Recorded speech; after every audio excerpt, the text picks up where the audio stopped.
অন্যের অপমান করা সম্পর্কে ইসলাম কি বলে?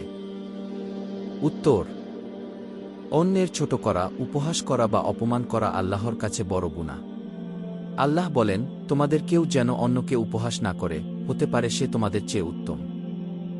সূরা হুজুরাত, আয়াত ১১। রাসূল সাল্লাল্লাহু আলাইহি ওয়াসাল্লাম বলেন, এক মুসলমানের প্রতি অন্য মুসলমানের রক্ত, সম্পদ ও সম্মান হারাম। সহিহ মুসলিম, হাদিস ২৫৬৪। অর্থাৎ, কারো সম্মান ভাঙলে নিজের মর্যাদা কমে যায়। কেন ইসলাম প্রশ্ন করতে বলে, আবার কিছু প্রশ্ন নিষেধ করে?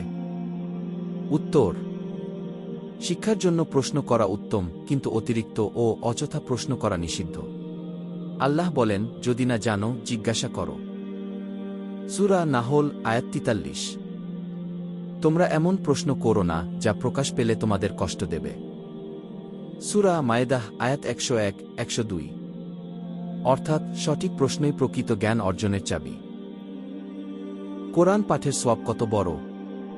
উত্তর: রাসূল সাল্লাল্লাহু আলাইহি ওয়াসাল্লাম বলেন, যে আল্লাহর কিতাব থেকে একটি অক্ষর পাঠ করে, তার জন্য একটি সওয়াব, আর প্রতিটি সওয়াবের ১০ গুণ প্রতিদান।